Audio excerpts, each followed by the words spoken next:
So up, okay. I came up too soon. I should wait till that's played. So this morning we're gonna discuss the problem of science, and the book that we're using. You've seen this a couple of times. The Problem of God, and it's apologetics, and it's not just apologetics for apologetics' sake. What we're doing is actually it's preparation for evangelism. So the apologetics is for the purpose of is if you're talking to somebody and they come up with one of these problems, like hypocrisy in the church or the problem of evil. You don't have to memorize all the answers from what you heard, but you've heard the answers. So you may be familiar with the argument, or you can say, let me look into that. I know there's a good answer for that, or find the right person. So that's what we're talking about this. And this morning, it's the problem of science.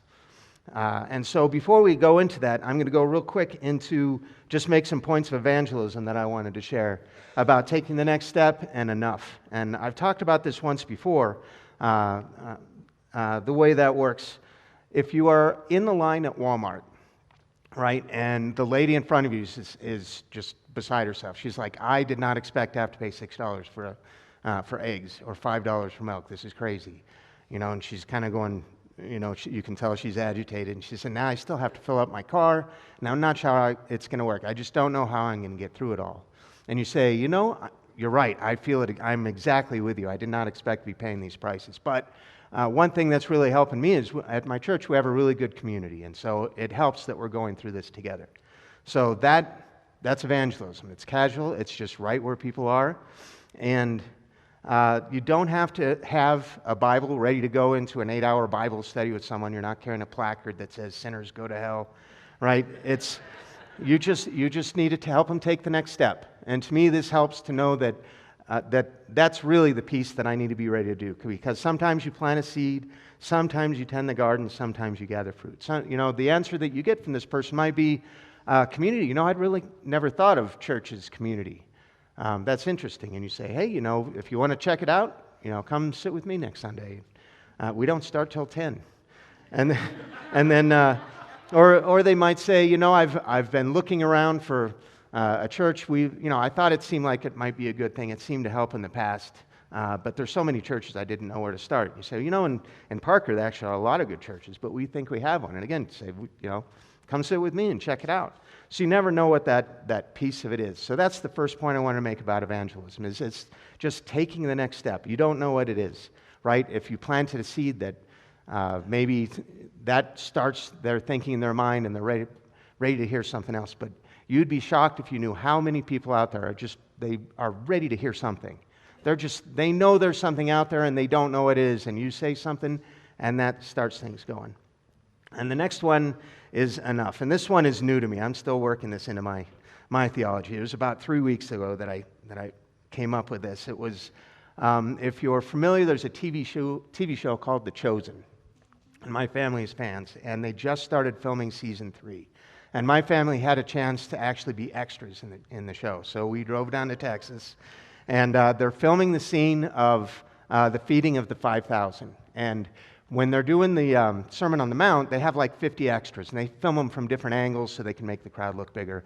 But for the feeding of the 5,000, they actually wanted 5,000 people, which is stunning. I mean, I've been to sports games with 30,000 people, and I was not prepared with what 5,000 people on the hillside looked like. So we'll be in it, but we'll be about that big. But we'll be in it. But the director got up to tell us from time to time to give us context of what was going on, and I thought the way they filmed it was really cool. And so what was happening, and the way they filmed it, is that Jesus is teaching. And these people have been following for a while. They didn't just show up right then. Some have been following him for days, right? Going place to place, following him around. And the disciples start getting nervous. And they're like, these people haven't eaten. We need to let these people go so they can go get something to eat. And so Jesus says, you're right, feed them. Right? In each of the 4 Gospels, he dumps it on the disciples. They didn't expect that. And they said, there's no way we can, right? We don't have enough, and it would cost so much money to come up with this. We don't understand what you're telling us. And while they're doing that, there's a little boy that hears that, and he has a basket with some loaves and fish. And so he comes up, and he's all apologetic, and he's looking at this crowd, and he goes to Jesus, and he says, this is all I have. And he looks out, and he says, I know it's not enough. And so Jesus kneels down and accepts it, and he says, it's enough for me. And that phrase just hit me. It's enough for me. Because when it comes to evangelism, what we bring to the table is not enough. And the more mature we are in our faith, the more you realize how little you bring to the table and how much of it is God. And so don't not take a step with somebody in evangelism because you don't feel like you have enough. Picture God saying, it's enough for me. Right? We serve a God who does impossible math. Right? We hear about that over and over. So when it comes to evangelism, I just want to throw that out, that you're taking the next step, right? And what you bring to the table, it's not enough, but it's enough for God, and He will use it.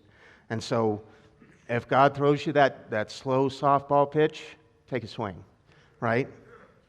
So, I don't like them.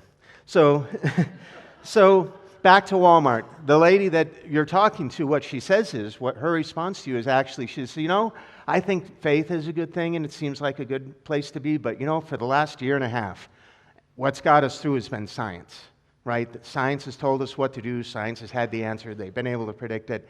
I've seen some people that went kind of some weird ways with faith, and I'm just going to trust science. And so that's where we're talking about evangelism is the problem of science. How would you answer that? How did she come to that conclusion? Why does she think that?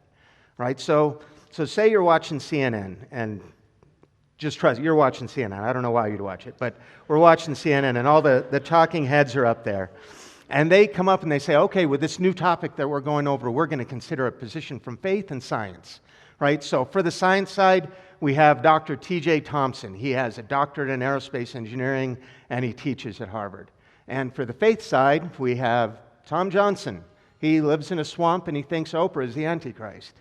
Right? So they have this huge disparity. Most of the time, when you're watching CNN, the person that they'll have will maybe be like this really honest, innocent pastor who didn't know what he was getting into when they asked to interview him. Or even worse, it'll be some guy, they'll say, Father Jones, who we usually go to, is going to talk. And he has his little priestly collar, and then he has a vestment that's a rainbow. And that's who's going to talk. And you don't need to listen to that person very long to say, not only does this guy not believe what I believe, I don't think he's even a Christian. But why do they do this? Why do they portray us that way? Is there really a dichotomy between science and faith? Right? Like this lady ahead of you in Walmart just said, I'm going to choose science instead of faith. Is there a dichotomy? Well, they draw that as a dichotomy, and they constantly do. And it's very intentional. Okay, this dichotomy between science and faith, they push it in government, they push it in schools, they push it in science. And the goal really is to discredit you. What they want us to look like, us being where they'll say evangelicals, Bible-believing, they use Christians, the terms that they use them as a pejorative, make no mistake. But they want us to look like we have an I believe button. And we say the Bible is true, I believe. God is real, I believe. Sin is bad, I believe. And if we're just hitting the I believe button and we don't have any rationale behind it, then they can criticize it because that's the way they see it. So for Our Lady in Walmart, I wanted to start looking at, okay, do scientists actually not believe in God? The way they portray it is science is secular. It is absolutely atheistic. And if you talk to a scientist, he will be secular. He will be atheistic. And our scientists, do they really not believe in God? Is that true? And so last week, Jeff had some cool graphs, so I knew I had to put some cool graphs up too. But I found some Pew Research where they went out and they surveyed scientists and on a whole bunch of different topics. But one of the key questions I was interested in is, do you believe in God? And one of the questions, whenever they say science or scientists, like when they say, scientists say this is happening, our scientists do this, I always want to say, who? What are their names? What did they study? Right? What research did they do to actually qualify them to make that statement? Well, for the survey, what they did is they broke it into two halves, hard sciences and soft sciences. So the hard sciences are things like geology and astronomy and math and physics. And the soft sciences are things like psychiatry and sociology. So it's all people who can legitimately call themselves scientists. And what they found is, do you believe in God? That those who absolutely believe in God was 51%. It's over half. And then my graph got messed up a little bit here and the numbers are small, but those who absolutely don't believe was 41%. And those who had no response was 8%. And I suspect those who had no response probably believe in God, but they didn't want to get in trouble and they didn't know who was going to read the survey, so they said that no response. But even if you put the no response on top of the atheists, there's still more than half of scientists believe in God. Because the truth is that science points to God. And the deeper you go into science and the more we discover, the more you end up with seeing the handiwork of God. The more you see design, the more you see an intelligence behind it all, right? So,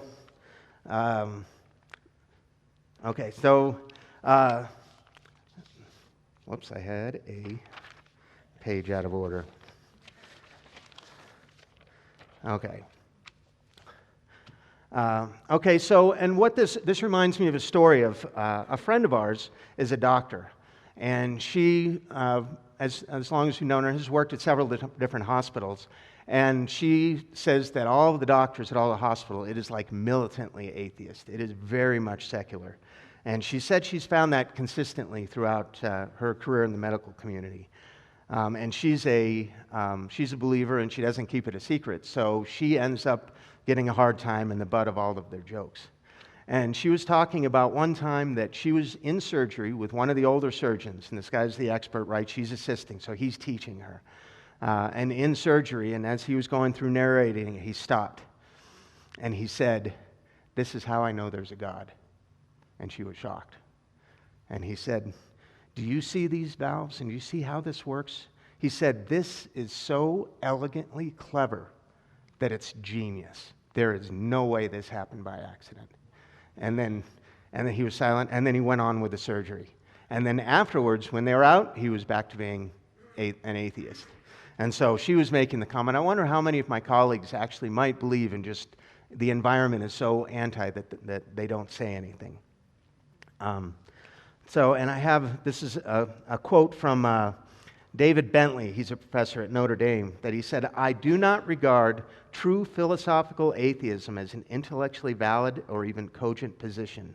In fact, I see it as a fundamentally irrational view of reality, which can be sustained only by a tragic absence of curiosity or a fervently resolute will to believe the absurd. The case for belief in God is inductively so much stronger than the case for unbelief that true philosophical atheism must be regarded as a superstition." Right? It really does. The evidence points more and more to God, and you keep having to ignore it. I think it's called cognitive dissonance, when the truth is different than what you believe. And we see this throughout as we go through all of this stuff. I debated these issues with a friend of mine that I worked with. The last time I was up here, I told you about a friend that I had at work who was an atheist, and he wanted to debate. So every Tuesday and Wednesday, we would go to McDonald's and sit down and debate different issues. And I told you about how the first thing we debated was the reliability of the Gospels. And I was able to prove that what we hold is exactly what they had in the first century. The people who wrote it are who they say they are. They told the truth, and that they were eyewitnesses, right? And he didn't like any of that at all. But what we debated over about 3 years. And so most of what we debated was science, and most of what we debated was evolution. And so it was interesting that we would get down to the point on some things, and it totally proved my point, and he would just refuse. He would say no. And he would say, and the quote that I would wrote it down because I knew he'd say it more than once. He said, "I don't know what it is, but it's not God." And he would say it, and I would be thinking, who's hitting the I believe button now? Right? So I want to make sure I'm on the right one, and I flipped one. So I have another quote from Richard Lewontin, he was a world-renowned naturalist, evolutionary biologist. And this is a really common quote that is used by people that are doing creation science or other kind of work, because this shows where they're really coming from, right? When you see God, but you don't want to admit it, and you'll see this quote a lot. And so, I'm sure he doesn't like it, but we love the quote. It says, and let me say, a priori is a Latin term that means from the start, from the beginning. You come to an argument not to debate and find out what's true, but you have already committed to what you're going to believe. You're not there to be convinced. So a priori, it's a legal term and debating term. So he says we have an a priori commitment to materialism. It's not that the methods and institutions of science somehow compel us to accept a material explanation of the world, but on the contrary, we are forced by our a priori adherence to material causes, for we cannot allow a divine foot in the door. That's right? So do you think they know that they're intentionally leaving out God? Science used to claim that they seek truth, right? That was kind of the byline of science, is that we're after truth. And the religious people would step into that and say, put a capital T on that, right? We're after truth, and we are too, and we are just as much as you are. But science is limiting itself to the material side. We only want to consider naturalistic explanations. Anything else we won't consider. And the religious people would say, well, then you're not really going after truth. And so now if you look at some of the literature and what's coming out, it's kind of across the board. They say they're looking for answers, not truth. And so that's one way they get around it. But science came from Christianity. All of the early work in science, like through the Dark Ages, came through Christianity. Because if you look at the different worldviews that were around at the time, animism, which believes everything is sacred. So you're not going to go cutting something open or breaking down a tree to find out how it works when everything is sacred. The Unitarianism, Hinduism, Buddhism, Shintoism, they all believe all is one, and they believe this is all it's all false, it's all an illusion. So you're not really worried about figuring out how things work if it's all an illusion anyway. Whereas Judaism and Islam were jurisprudence, the law. They were mostly focused on the law, finding God in the law and studying the law. It's only Christianity that said this world was made by God, and we believe that by digging into it and learning more, we find out more about God. We learn more about God because we can make two assumptions. One is, since God made the world, it's going to be orderly, it's going to make sense, it's going to have rules, so it's worth investigating. And even more importantly, the second rule is, since God made us in His image, we have a mind capable of understanding it, capable of understanding those rules and see how they fit together. And so all of the early colleges of Harvard and Brown and all of the Ivy League, Oxford and England, are all Christian institutions. They were all started by Christians. If you look at the founding documents at Harvard, it makes comments like, we want to learn more about God, and we have found that we can find God in science, in music, in art, and we wish to pursue this. And that's how all the colleges got started. And so they all push that aside now and want to ignore it and say, we're a secular institution, and that's better. But that's not where they started, and that's not how it came out. It was all out of Christian. So when they say Christianity is antithetical to science, Christianity is the reason we have science. It's only the worldview of Christianity that could take astrology and turn it into astronomy. That could take, what was the other one? Well, I'll go on. Astrology to astronomy. So in that vein, I want to look at real quickly, look at two of the different theories that my friend had claimed these disprove God. So I want to look really quickly. It's the Big Bang Theory and evolution. And I could do like an 8-week class on each of these. So you would be impressed at how much stuff I had to cut out. It's, I want to say that, but I have to cut it out. So Big Bang Theory. Oh, not that one. So the Big Bang Theory. The Big Bang Theory came about around 1929, all right, when Edward Hubble, and that's who the Hubble Space Telescope is named after, figured out that stars are moving. Now, before this, they had what's called steady state theory. All of science was focused on the steady state theory. Where did the universe come from? Where did the world come from? Where did all this come from? Steady state means it just is. In philosophy, that's called a brute fact. It just is. What caused it? Nothing. Right? Does that seem rational? But that's where science was up until 1929. So hundreds of years, steady state theory is what we had. And so what he noticed, if you're familiar with, like when a train or a car goes by and it seems to change note as it goes by, when it goes, that's called Doppler effect. And that's caused by it's making this exact same sound, but because of the relative motion, it sounds different. That's what he found in stars, is we finally had some tools where he was doing frequencies on stars, and he found a Doppler effect in those stars. And he said, I didn't expect that doesn't fit steady state theory. And further, all those stars seem to be going back to the same point. They weren't all going the same direction, right? This one's going this way, this way, this way. And so he's put out a paper that everything seems to have started from a single point. And the scientific community pushed back hard on that. right? That was not something that they wanted to hear. And as they started to do the physics and as they started to do the math, it started to make sense and it started to fit, but it started doing some really weird things. Like one of the things that I really like about it is it says that everything started at that point. And we say, okay, everything. So you don't understand, everything started. And they say, okay, everything was empty and then there was this big explosion. And you say, no. There was no emptiness. There was no space. It didn't exist. Space started at that moment. And they say, okay, well, what happened just the moment before that? You say, nope, time started also. So you can't ask what happened before because there's no such thing as time. Things like constants, like pi is 3.14, that didn't exist until that moment. All of the constants, all of the laws, the rules, the matter, the energy, time, everything came into existence at that one point and then spread out. And one of the common quotes, I can't find who said it, but a lot of people say it, is that the result, what the scientific community thought of this is they said, this stinks. It reeks of religion, which is really interesting. So I don't have much of an issue with the Big Bang Theory, just their timelines, I think. So, but evolution, we've all seen this. This is the evolutionary tree. All of evolution is based on this. All of evolution, right? We start from a common ancestor, and then as it starts replicating, it makes mistakes. Boom. And those mistakes get selected out by natural selection and survival of the fittest, and they start replicating, and now you have two organisms, and those split, and the environment acts on them so that survival of the fittest keeps going, and it starts working its way up this tree as different animals, just as they go, and they get more complex, and they make mistakes, and it becomes other organisms, and it becomes this. And so paleontologists come along and they find a fossil and they say, okay, that fossil goes right here, right? They can place it because it's a half of a fish. It's still a little bit of that, so it goes over here. But it looks like maybe it's halfway to being a cow and not quite, so it goes here. And what they do is they fill out this whole tree, right? And so this is the base of evolution. If you look at your textbook that your kids have, it's going to have a picture. If you go back to look at the textbooks you had, it's going to have that picture.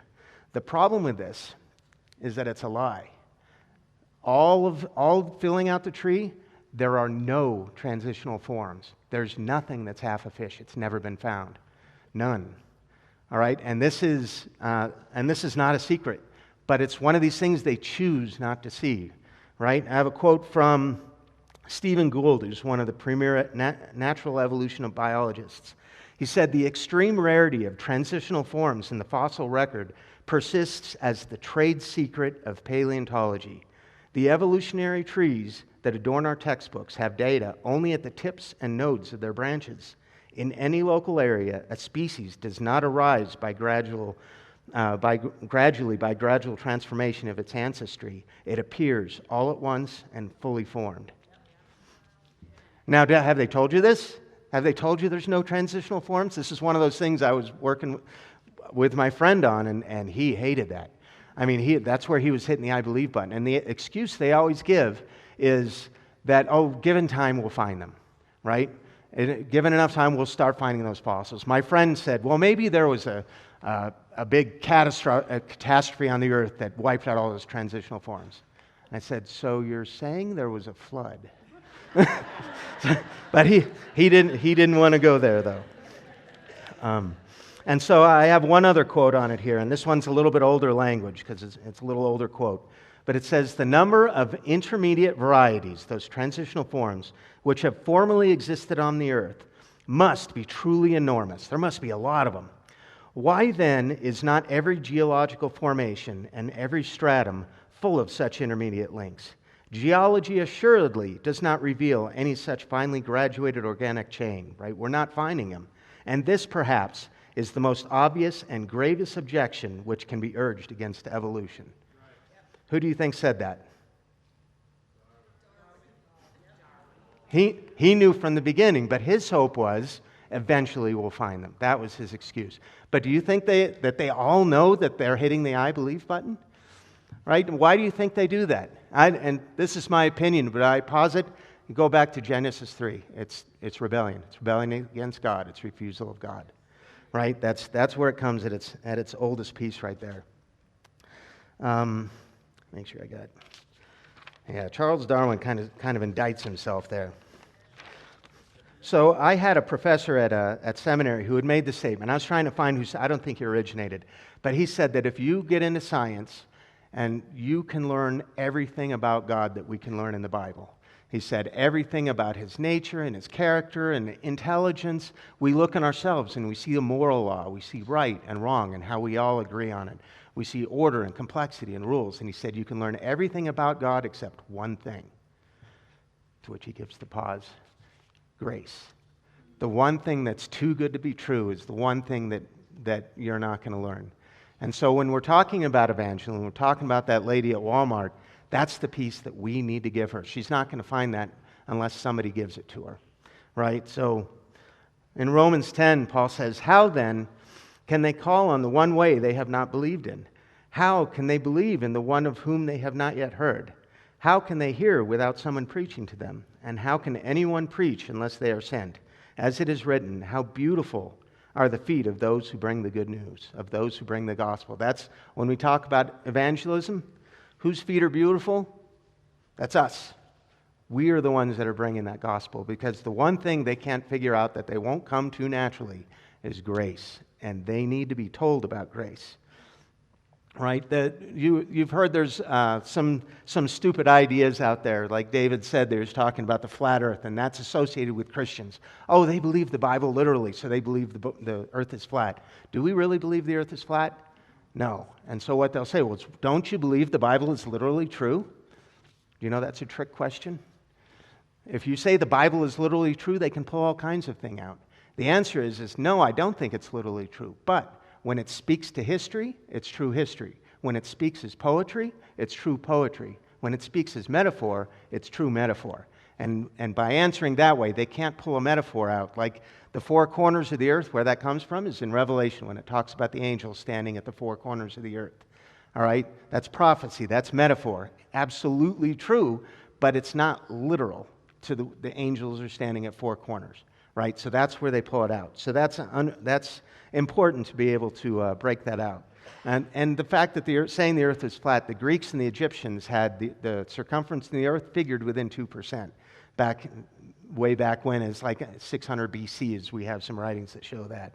Because, I mean, when I was in the Navy, we knew our bridge was 20 feet high, and that meant a ship went over the horizon 12 miles away. So if a ship was halfway over, I knew they were 12 miles away. If I could see the ship, it was within 12 miles. And it's not a lot of math to take that and figure out the circumference. So as we go through, this is James Tour of Rice, who says, I stand in awe of God because of what he has done through his creation. Only a rookie who knows nothing about science would say science takes away from faith. If you really study science, it will bring you closer to God. And like I said, I told David I had a 2-hour sermon ready for all the stuff that I wanted to include in this, all the things I wanted to prove. So there is a lot more to this. I'm sure we're going to do a class on it, and me telling you I probably just volunteered to teach it. So on that note, I know I'm going to be running over a little bit here, but I'll close with the words of Paul, who says, since what may be known about God is plain to them, because God has made it plain to them. For since the creation of the world, God's invisible qualities, his eternal power and divine nature, have been clearly seen, being understood from what has been made, so that people are without excuse. They're without excuse. I think they know that they are intentionally leaving God out. But how beautiful are the feet of those who bring the good news, right? Think about the lady at Walmart who you've just got a casual conversation with. Why did she say she would go with science? She's been convinced that it's either science or religion, not both. She doesn't know that science actually proves God. And so my encouragement on this is be the feet, right? When God's going to throw you that softball, take a swing, right? It's not hard, it follows, and that's what we're doing on this. So, and that's it.